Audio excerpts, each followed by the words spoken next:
the ultra wealthy, but now he's doing. What taxes did he raise? Now he's doing it also. Here is CNN with some rather less than stellar analysis on how Trump invoked God, because no other politician's ever done that. Allow Scott Jennings to fix it for you. All right, let's buckle up, folks. So today we're diving headfirst into the absolute circus that is mainstream media's take on Donald J. Trump. They twist, they contort, they invent outrage out of thin air, and frankly, it's exhausting. But fear not, because we've got Scott Jennings here to do what he does best: shred their flimsy arguments like a paper plate at a barbecue. We're talking about everything from Trump invoking God to outright lies about his economic record. Let's hit play and watch the intellectual fireworks.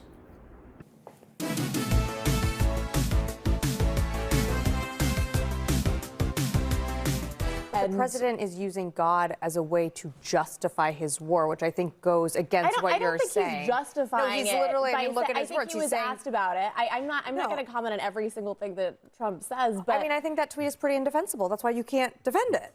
I'm not sure what was happening with that tweet. Have American presidents and American military leaders not invoked God in numerous communications for 250 years in this country, beginning with George Washington all the way to right now? I mean, it's pretty common language for commanders in chief in the military. I think saying God approves of this war, summarizing, is not. I mean, our leaders what the Bible teaches. have repeatedly prayed to God for success in battle. Have repeatedly prayed to God that's different. to guide American troops I into think battle. that's great. What does this guy know? What does this lady know about what the Bible teaches? Of course, Scott is right. Virtually every war and every message that our military leaders give to our troop in some way, one way or another, invokes God or invokes some sort of biblical story or timeless tale. And that's all that is happening here. And also try to think about it. If we just removed God or belief or... Whoa, hold on a minute. Indefensible? Are we serious right now? This is the kind of selective outrage that makes you wonder if these folks even bothered to crack open a history book, let alone the actual Bible. For centuries, from George Washington's farewell address to Lincoln's second inaugural, to countless military chaplains on battlefields across the globe, American leaders have invoked God. It's not a justification for war. It's a plea for guidance, for strength, for providence in times of immense struggle and sacrifice. Are we really going to pretend that asking for divine assistance for our troops is some new, scandalous Trumpian innovation? Give me a break. This isn't about theology. It's about weaponizing faith to score cheap political points against Trump. It's the classic rules for thee, but not for me mentality. If a Democrat said, God bless our troops, it will be hailed as deeply spiritual and unifying. But if Trump does it, suddenly it's sacrilege or a cynical manipulation. It's transparently absurd, and frankly, it's insulting to anyone with a shred of common sense or historical understanding. It just shows how desperate they are to find anything to criticize. Let's see how Scott Jennings handles this masterpiece of manufactured outrage.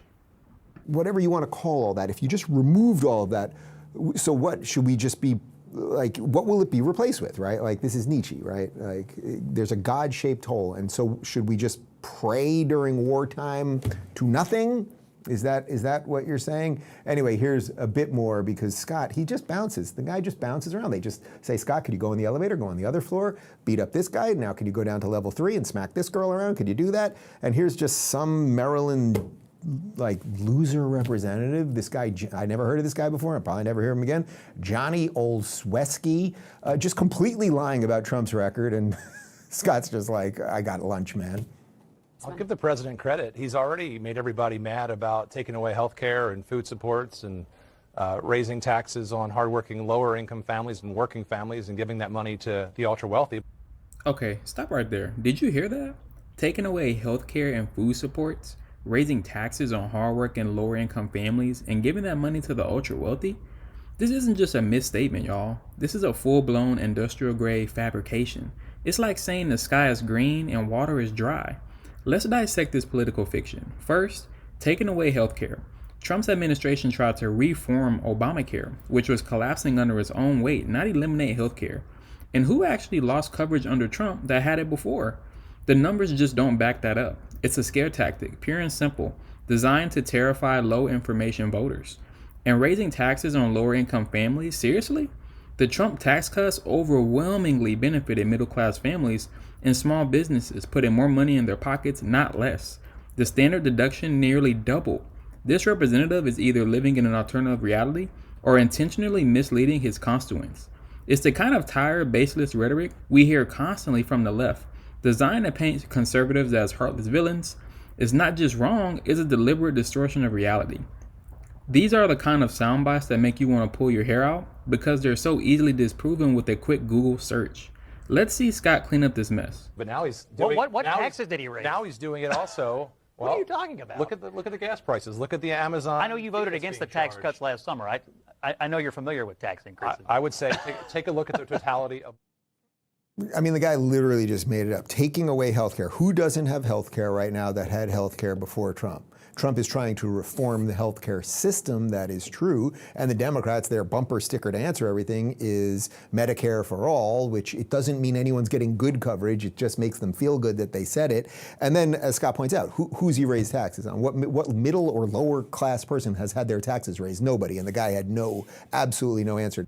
And there you have it, folks. Another masterclass in fact-checking and common sense from Scott Jennings, exposing the flimsy narratives and outright falsehoods constantly peddled by the mainstream media and their political allies.